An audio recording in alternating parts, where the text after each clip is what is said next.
Hey guys, welcome! Sinabi na ba sa inyo to? Masyado ka na matanda para maglaro. O kaya, para ka pang bata, naglalaro ka pa rin? Yung mga ganyang kasing comments, sinasabi yan usually ng mga lolo at lola natin, di ba? Habang tumatanda tayo. So ang tanong, ang paglalaro ba ay pambata o para sa lahat?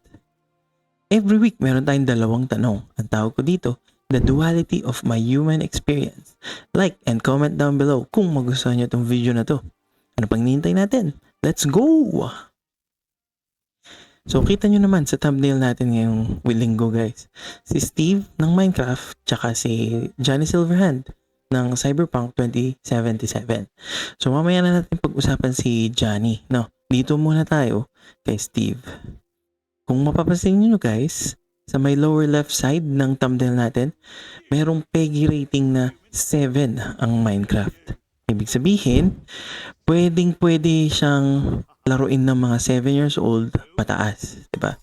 And kung titingnan ko sa statistics ng Minecraft, target audience niya, mukhang 15 to 21 years old ang majority na naglalaro.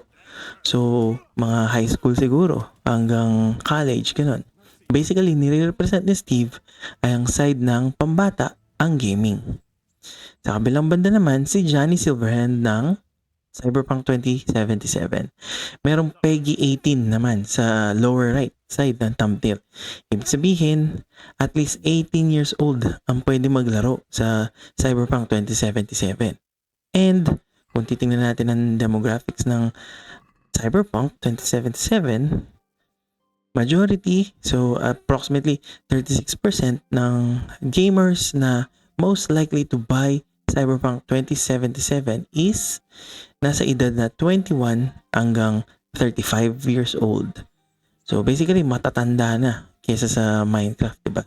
So nire-represent ng Minecraft is yung pambata at nire-represent naman ng Cyberpunk is for all ang gaming. So yung tanong ng mga matatanda at na habang tumatanda tayo, anong connect naman ito sa akin? Well,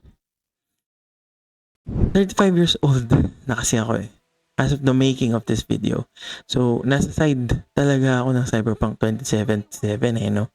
Actually, mukhang sinagot ko na nga yung tanong kung pambata ba o pang para sa lahat yung gaming. Nasa side ako ng for all, ang gaming, syempre, 'di ba?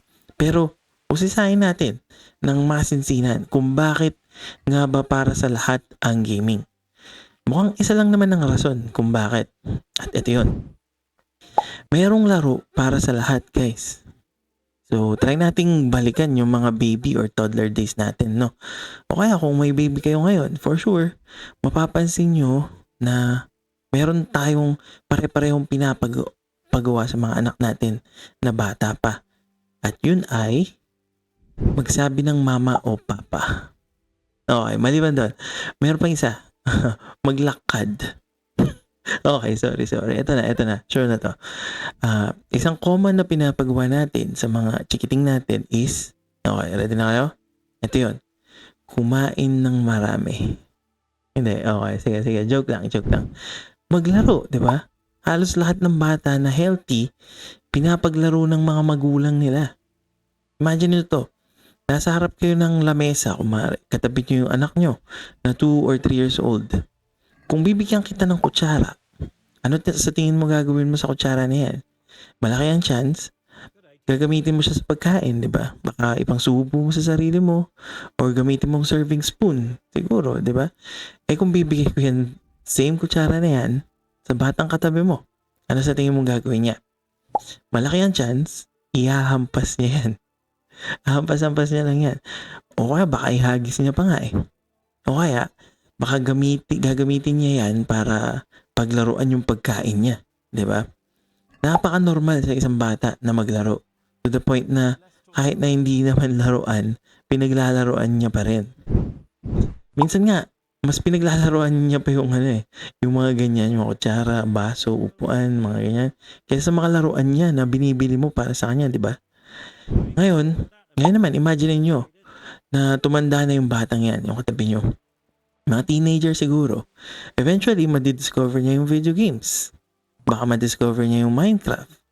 Mahihilig siya sa Roblox, ganun. Or mawiwili siya sa kakabaril sa Fortnite, di ba? O kaya ganun.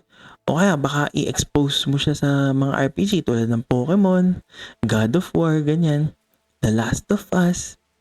Sa tingin nyo, yung batang yan, kapag tumanda na siya, tulad natin, 35 years old, sa tingin nyo, maglalaro pa rin kaya siya ng games?